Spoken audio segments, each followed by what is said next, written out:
My name is Nakai Dejan. I am the owner of KSL Consulting Firm.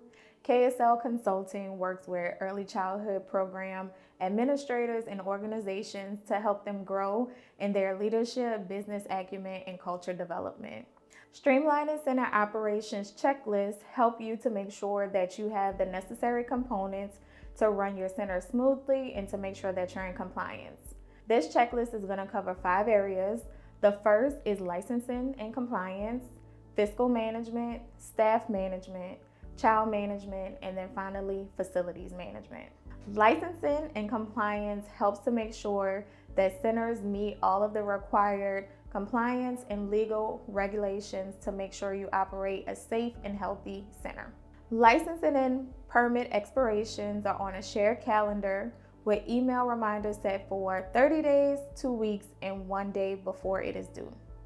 Another example is training staff on compliance requirements. All staff need to be trained according to the center's training plan, and these trainings must be reviewed monthly. Our final example is maintaining records of staff background checks. All staff background expiration dates are added to a CRM system or calendar with reminders. Financial management ensures the fiscal health and sustainability of a program. Examples of fiscal management include establishing a clear budget and financial goals. An example of this could be an annual budget that's created by Q4 of the current year to prepare you for the next school year. Fiscal goals have been set based on previous year budget, needs assessment, and also future projections. A way to ensure that you have accurate records is to review your P&L for every quarter during the year. Lastly, seek opportunities for cost-saving measures. One way to seek cost-saving measures is to apply for Louisiana Shared Services Network. Staff management ensures that the center has qualified and engaged personnel to carry its mission forward. Staff management has 2 major components. One is hiring and onboarding, and the other is training and development. Develop job descriptions for all positions.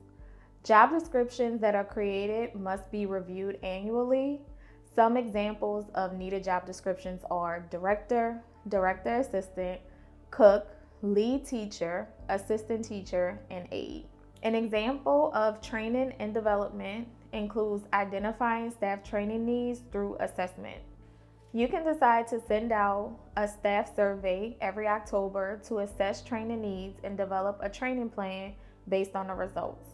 Another example of training and development is offering ongoing professional development opportunities. Some key trainings for your staff could look like the following. Q1, you can focus on class. In Q2, you can focus on social emotional development. Q3, you can focus on career development. And Q4, you can focus on lesson planning and child development. The next category is child management. Child management focuses on providing a safe and nurturing environment for the children enrolled in your program. Child management is also broken down into 2 components, enrollment and health and safety. Examples of enrollment include communicating enrollment policies clearly to parents, sending quarterly updates to families to notify them of changes to policies. Another example is conducting orientations for new families. New families are oriented within 1 week of enrollment. Health and safety under child management can include conducting regular health and safety inspections.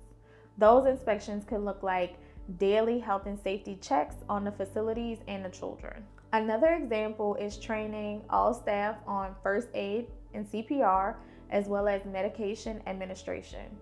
At least 50% of your staff need to be trained on CPR and pediatric first aid. Our last category is facilities management.